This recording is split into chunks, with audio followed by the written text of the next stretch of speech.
Vous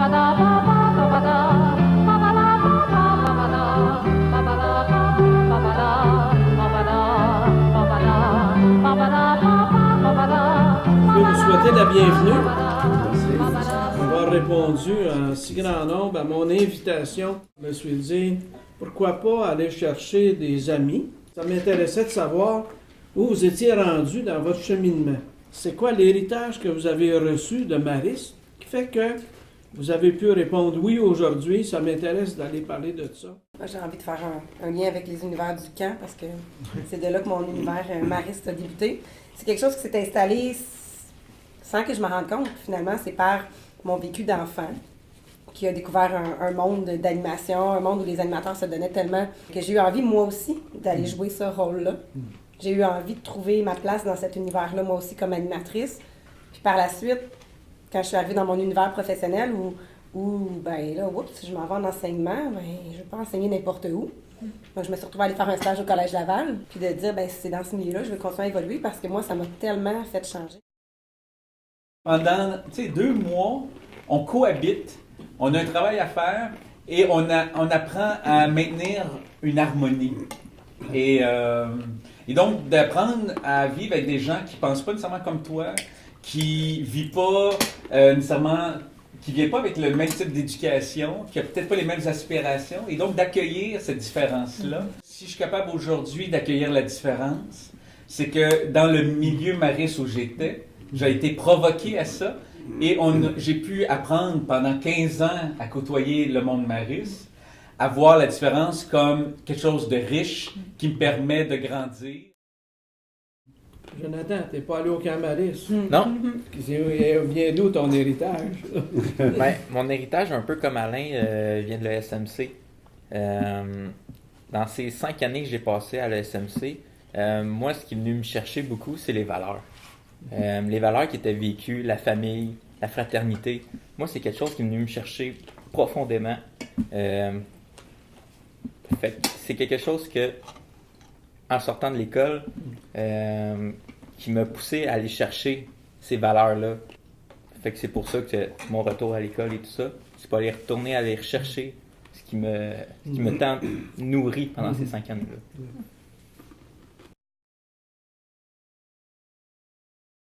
Comment cet héritage-là est encore il vous influence aujourd'hui dans votre quotidien? À quoi ça vous apporte quelque chose de différent pour maintenant? Mais c'est comme vital, c'est comme le père ou la mère qui veut que ceux qui vont suivre après lui ou après elle vivent la même chose, connaissent ou fassent l'expérience de la même chose.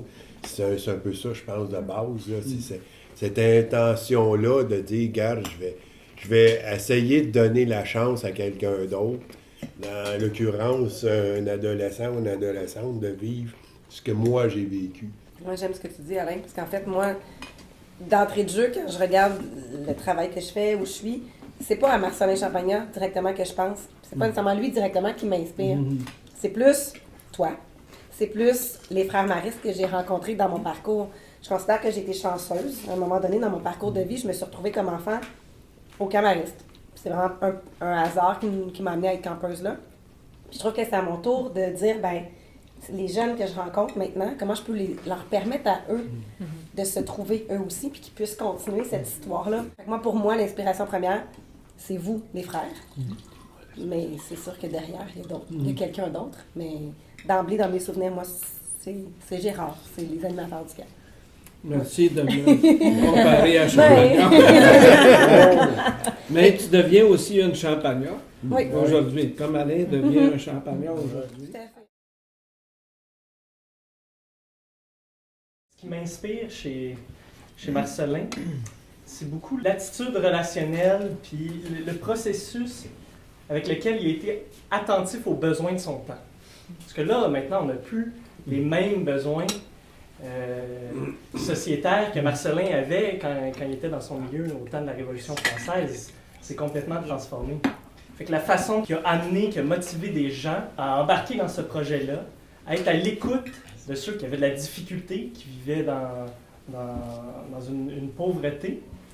Là, je pense que la façon que ça m'inspire, mais c'est moi, comment je peux être à l'écoute des pauvretés d'aujourd'hui, des besoins d'aujourd'hui, et comment je fais ça en relation avec les autres. Parce que, tu sais, on parle beaucoup de Marcellin comme modèle, mais il ne faut pas oublier aussi que derrière Marcellin, il y avait toute une communauté. Il était le leader, c'est celui qu'on parle, mais il y avait des frères, il y avait des jeunes avec lui qui travaillaient. Nous, comment on s'inspire du leadership de Marcellin, de sa façon de motiver les gens, de les amener avec lui dans son projet.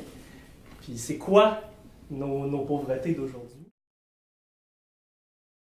L'aujourd'hui, il va de 15 ans en arrière jusqu'à maintenant. Je regarde ça, j'essaie de réfléchir. Je pense que ce que l'héritage a fait, étant donné que moi, je n'ai jamais travaillé de ma vie parce que j'ai été directeur presque tout le temps. Tu avais une équipe de direction que tu supportais. Mais des adjoints. Alors, l'héritage a conditionné ma façon d'être directeur, c'est-à-dire d'exercer mon autorité. Et comment ça l'a conditionné? Principalement en l'orientant vers un type d'autorité-service, plutôt qu'un type d'autorité-pouvoir. Quand j'étais engagé au Collège Laval pour devenir directeur des services pédagogiques, ce qui était le poste, peut-être encore aujourd'hui, le poste clé pour une école, c'est la direction des services pédagogiques et non pas la direction générale. J'ai dit aux gens qui étaient là, qu'est-ce que tu vas amener nouveau? Moi, je n'avais qu'un seul objectif, c'est d'être de façon à permettre à tous les membres de l'équipe d'actualiser le plus possible leur potentiel. Alors, ça me dégageait de toute obligation professionnelle d'efficacité, parce que l'efficacité ne reposait pas sur moi, elle reposait sur l'équipe. Voilà pourquoi j'ai jamais travaillé dans mon exercice d'autorité. Et quand je suis devenu, j'étais directeur des services pédagogiques, je travaillais en équipe, quand je suis devenu directeur général, en réalité, je n'ai eu qu'un seul travail à faire pendant ces 12 années-là, ça a été de maintenir l'unité au sein de l'équipe de direction. Comme gestionnaire aussi, j'essaie que ce soit un peu une source d'inspiration dans ma relation avec les gens. Puis un cadre aussi, quand on a des décisions à prendre. Je pense qu'il faut que ça repose sur des valeurs quand on a des choses à décider. Mais je pense que ce qui surpasse vraiment tout, là, c'est que ça me permet d'être bien où je travaille. Ça me permet de me sentir chez moi, de sentir comme si j'avais pratiquement le goût de dormir là. Mais puis c'est presque ça. Mais puis de m'investir, puis de vraiment vivre.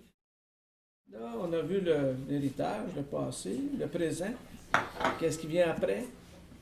Le futur. Je pense que la deuxième étape, c'est responsabiliser les laïcs à leur rôle dans la pérennité du charisme laïciste. Parce que, avant, je veux dire, les frères étaient porteurs de ce charisme-là. Dans les prochaines années, ça va être les laïcs qui vont prendre le flambeau. Fait qu'il y a tout un travail de responsabilisation à faire auprès des laïcs. À mon avis, avant de responsabiliser, c'est donner le goût. Il ne faut pas oublier ceux qui n'ont jamais touché à ça, mais il faut surtout s'attaquer à ceux qui l'ont déjà connu. Je pense que notre force, elle est aussi là. Il ne faut pas oublier le jeune qui commence dans les écoles, dans un camp, dans n'importe quoi, mais il faut essayer d'aller rejoindre ceux qui ont déjà goûté. Tu as déjà goûté à la sauce à maman. Ça te tente-tu d'apprendre la recette? C'est le même principe, là. Quelle est la place de l'association des laïcs dans ce futur-là? Tu sais, les frères étaient là, c'est toujours quand les œuvres appelaient, bon, il y a plein de provinciales, bon, un problème. Il faut que ça devienne le conseil provincial. Comme ça fonctionnait à l'époque, il faut que ça devienne comme ça. L'espèce de groupe qui est là en place pour s'assurer que tout roule bien. Là, d'avoir bon, parfait, il faut appeler une telle, il faut faire. Je pense créer des liens. Pour moi, c'est important, ça, de s'assurer que c'est comme un peu le point central de tous les réseaux qui sont en satellite, puis qu'on puisse faciliter les connexions entre les différentes œuvres. Je pense que ça, c'est essentiel. Le futur, ce n'est pas nous. Et le nouveau commencement sera quelque chose de très petit et qui deviendra. Et mais je pense que nous avons une grande responsabilité. Et les frères sont taillés, mais je pense que la vie Marie croître est plus grand que la vie des frères. Et le charisme mariste est plus au-delà de la vie des frères. Et je pense que nous devons être convaincus de cette réalité. Et je pense que la responsabilité est comment nous sommes engagés pour transmettre et pour continuer la vie mariste avec notre vie, avec l'expérience communautaire et avec les autres. Moi, je pense que si on rêve, il va falloir assez rapidement qu'on donne la possibilité à des gens comme Christian, qui a été, je pense, en tout cas au Québec le premier, à avoir un rôle où il peut, dans les conditions que vous lui avez faire, se consacrer. Ouais. Moi, je regarde l'effet que ça a au collège, là, de pouvoir compter sur une équipe comme ça. On a franchi des choses très, très rapidement, là, des étapes très rapides. Parce qu'il peut se consacrer, par exemple, un petit peu comme c'était pour un frère, de se consacrer à cette œuvre-là. Tout commence par comment tu es avec les jeunes. Tu sais, ces temps-ci, je fais des journées au domaine avec Claudine, avec les jeunes. Tu sais, je suis moi-même. Je dis qu'est-ce que mon expérience que j'ai faite. Pour ceux à qui ça éveille quelque chose, mais souvent, eux, en fin de journée, ils viennent me revoir et ils font « Hey, c'est quoi les activités que tu as faites? Hey, j'aimerais ça moi aussi quand je vais avoir fini l'école. J'aimerais ça participer à ces projets-là.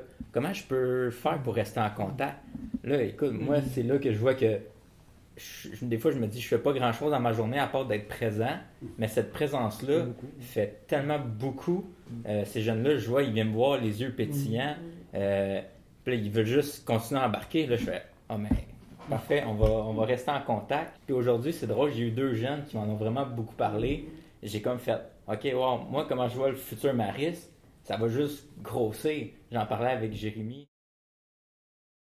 Je pense que ce qui est important aussi, c'est que nos frères se sentent encore concernés dans tout ça. Je pense que c'est important que les frères reçoivent aussi le message que pour nous, ils sont encore une inspiration importante. Pour tous ceux qui veulent poursuivre leur implication, leur rêve, ben nous, on se nourrit encore de ça. Ceux qui vont prendre le relais, nous autres, ici autour de la table, ces frères-là sont tellement motivants et inspirants pour nous encore. Fait qu'il ne faut pas qu'ils s'effacent, qu'ils deviennent l'ombre, qui se retirent dans leur résidence, mais qui restent avec nous. Simplement être là, être assis avec nous, déjà c'est assez pour nous aussi. Alors, merci beaucoup de votre participation. Ça va passer à l'histoire. Oui, ça.